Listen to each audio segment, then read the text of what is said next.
क्यों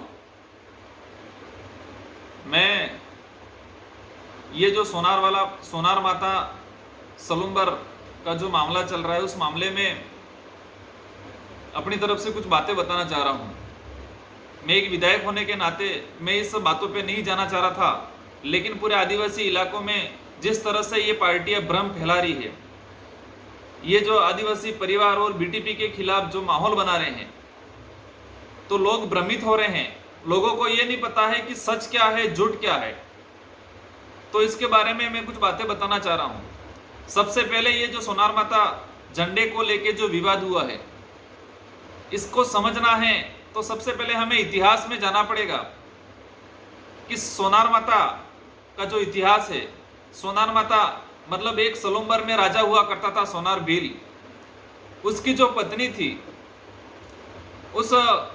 उस देवी का जो मंदिर बना हुआ है, तो जो देवी का जो मंदिर बना हुआ है और सोनार भील जो था वो दामा जो गोत्र है, भील समूह की जो दामा गोत्र है, उस गोत्र के लोग इस माता को अपनी कुल देवी मानते हैं, इसको पूजते हैं। और पूरे आदिवासी समाज में आप सभी को ध्यान होगा, अपने जो वडील है उनसे जानकारी लो आप, या कई लोगों को जानकारी में होगा कि अपने गोत्र की जो माता होती है वहां पर सबका अलग अलग दिन फिक्स होता है। कोई 11 पे चढ़ाता है, कोई 12 पे चढ़ाता है, कोई पूनम पे चढ़ाता है, कोई अमावस्या पे चढ़ाता है। अपना जो नेजा होता है उस नेजों का बदलते हैं। अभी जो चल रहा है झंडा, इस झंडे को समझना पड़ेगा। एक होता है झंडा, एक होता है ध्वजा और एक होता है नेजा। तो आदिवासी समाज में जो माताएं होती है, जो अपनी कुल देवी होती है, गांव खेड़े की माता होती है, वहां नेजा चढ़ता है, किसी प्रकार का झंडा नहीं चढ़ता। जो चढ़ाते हैं उसको नेजा कहते हैं।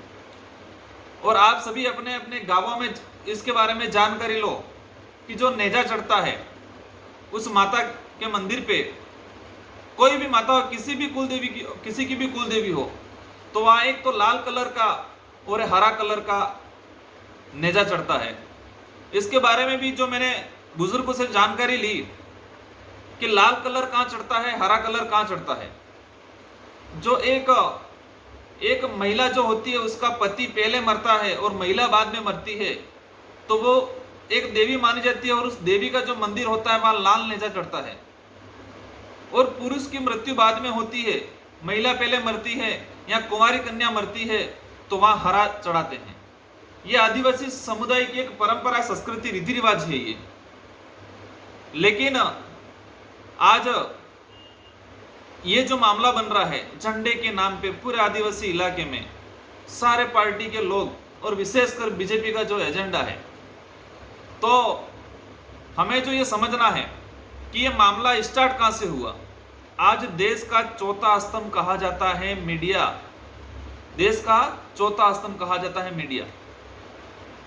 मतलब देश की जो सही जानकारी है, देश में किसी भी समुदाय, किसी भी क्षेत्र में कोई अन्याय होता है, गलत होता है, उसकी आवाज उठाता है मीडिया। लेकिन मैं आपको बता दूं, जिस पत्रकार ने, जिस न्यूज चैनल ने इसकी शुरुआत की है वो आरएसएस से प्रेरित है, बीजेपी का एजेंट है वो पत्रकार। उसको पता है कि वहां सोनार माता पे लाल झंडा पहले से चढ़ा हुआ था और आरएसएस के लोगों ने उस लाल झंडे की जगह उनका भगवा झंडा फहरा दिया। और उस सोनार माता के जो वंशज हैं, ये जो दामा परिवार है, दामा परिवार 11 के दिन वो झंडा हर साल बदलते हैं, तो वो लाल झंडा लेके गए थे वहां अपना लाल झंडा चढ़ाने के लिए। वो जो वीडियो वायरल हो रहा है उस वीडियो में स्पष्ट दिख रहा है वहां बीटीपी का दूर दूर तक कोई लेना देना नहीं है। जो लड़के चढ़ाने गए थे वो न तो बीटीपी के हैं और न डीटीवी के कोई पदाधिकारी हैं, वो दामा गोत्र के कुल दामा जो गोत्र है उससे थे। तो इसमें जो मेन पत्रकार जो है वो सबसे बड़ा गुनहगार है, वो बीजेपी का एजेंट है। क्योंकि आदिवासी इलाके में आरएसएस, आज देख लो पूरे देश में, और विशेषकर ट्राइबल जो इलाका है, एसटी एससी माइनॉरिटी, वहां जो है उनको इस तरह उनको मानसिक गुलाम बनाया जाता है। और पूरे हमारे उदयपुर संभाग में आरएसएस जो वनवासी कल्याण परिषद गायत्री के नाम से, गायत्री परिवार के नाम से जो अपनी शाखाएं चला रहा है, लोगों को मानसिक गुलाम बना रहा है। तो उनको लगा कि ये बीटीपी एक जो पार्टी है हमारे लिए खतरा पैदा हो रही है, हमारा जो एजेंडा है उस एजेंडे का भंडाफोड़ कर रही है, इसलिए इसमें बीटीपी को इन्वॉल्व किया गया है। जो मामला हुआ है सोनार माता वाला, वो जो मामला है जो मीडिया के सामने आ रहा है, जो हमारे बड़े बड़े दिग्गज नेता जो बोल रहे हैं, जो हमारे मेट कोटवाल हैं, जो हमारे झूठे भगत हैं, जो हमारे भगत हैं, हमारे भक्तों की जो कौम है, हमारे जो भगत हैं उन भक्तों को बदनाम कर रहे हैं कुछ भगत जो आरएसएस के एजेंट हैं।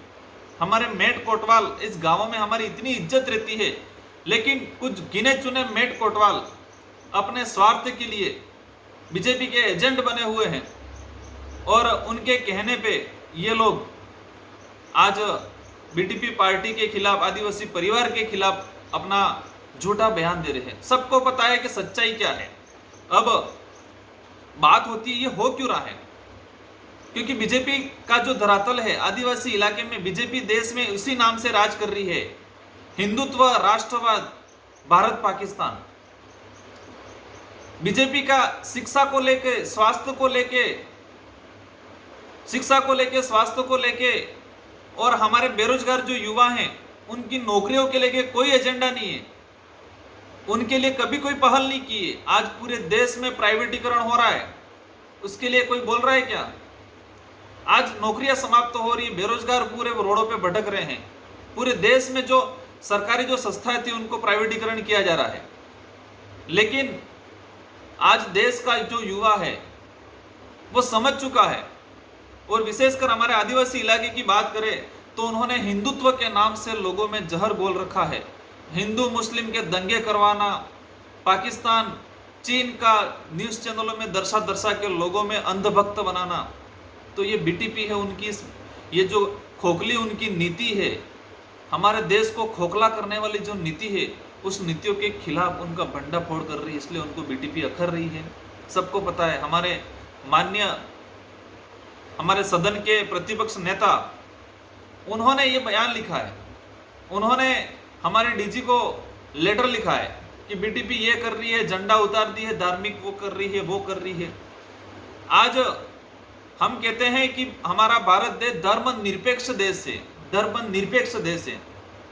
कोई भी इंसान किसी भी धर्म को अपना सकता है, लेकिन पूरे आदिवासी इलाके में ये बीजेपी जबरदस्ती आरएसएस की अपनी शाखाओं में ले जाना चाह रही है और यहाँ पर कई लोग ईसाईकरण भी कर रहे हैं। हमारा आदिवासी समुदाय धर्म पूर्वी समुदाय है। मैं राजनीतिक की बात नहीं करूंगा, लेकिन आदिवासी समुदाय को जिस तरह अलग अलग धर्मों में बांट दिया गया है, कई लोगों को जबरदस्ती हिंदू बना दिया गया है, कई लोगों को जबरदस्ती ईसाई बना रहे हैं, कुछ न कुछ प्रलोभन देके। लेकिन आज बीजेपी को लग रहा है कि हमारा जो एजेंडा है वो धीरे धीरे खत्म हो जाएगा। तो आपको मैं अंत में यही बात बताऊंगा कि आपको गुमराह होने की जरूरत नहीं है। आपको सोचना है कि बीजेपी के इतने बड़े बड़े दिग्गज नेता आज रोडों पे क्यों आ रहे हैं, बीटीपी के खिलाफ क्यों आ रहे हैं। सोनार माता वाला जो झूठा मामला है उसको लेकर अपना चुनावी माहौल क्रिएट कर रहे हैं। अभी आ रहे हैं पंचायती राज चुनाव, उस चुनावों में अपना फायदा लेने के लिए गांवों से उनके जो दलाल थे उनको रोडों पे निकाल दिया गया है और बीटीपी के खिलाफ पूरे उदयपुर संभाग में ज्ञापन दिला रहे हैं। उनको पता है कि सोनारवाड़ा माता जो मामला है वहां का बीटीपी का कोई लेना देना नहीं है। और आपको जब बता रहा हूं, हमने शुरुआत नहीं की थी, आज हम शुरुआत कर रहे हैं कि जो पत्रकार ने फर्स्ट में शुरुआत में जो झूठी न्यूज छापी, बीटीपी का झंडा फहराने की जो बात की, वहां पर लाल झंडा चढ़ता है सोनार माता पे, पहले से चढ़ता आ रहा है और वही लोग चढ़ा रहे थे, उसका बीटीपी का कोई लेना देना नहीं था। जबरदस्ती बीटीपी को बीच में घसीटा जा रहा है। अब उस पत्रकार के खिलाफ भी हम कानूनी कार्रवाई करेंगे। और मैं आम जनता तक ये मैसेज पहुंचाना चाह रहा हूं कि आपको समझना पड़ेगा कि ये बीजेपी के लोग और कुछ कांग्रेस के लोग छोटे छोटे मुद्दे को लेके, झूठे मामले को लेके जबरदस्ती बीटीपी को अंदर डाल के ये कर रहे हैं। तो ये आपको समझना है कि वो बौखला गए हैं, उनको एहसास हो गया है। एक कोई भी बड़ा लीडर या कोई भी संगठन अपनी झूठी बात को एरिया में फैलाता है, जनता के बीच में झूठी बात रखता है, इसका मतलब हमें समझना पड़ेगा कि वो आज तक हमको बेवकूफ बना रहे थे, और आज भी वही सोच रहे हैं कि हम जो कहेंगे वो जनता मान लेगी, जनता गुमराह हो जाएगी और हमें चुनाव में बेनिफिट मिल जाएगा। लेकिन मैं पूरे उदयपुर संभाग के सभी लोगों को बता देना चाह रहा हूं कि आप समझो, किसी भी चीज को, कोई भी बात होती है तो उसका तर्क वितर्क करो, इसका वास्तविक क्या है, सच्चाई तक जाओ, इसकी गहराई तक जाओ। क्योंकि सोनार मतावाड़ा मामला आपके सामने सबसे बड़ा उदाहरण है कि वहां बीटीपी का कोई लेना देना नहीं था, फिर भी ये बीजेपी के लोग, कुछ कांग्रेस के लोग इसको घसीट रहे हैं।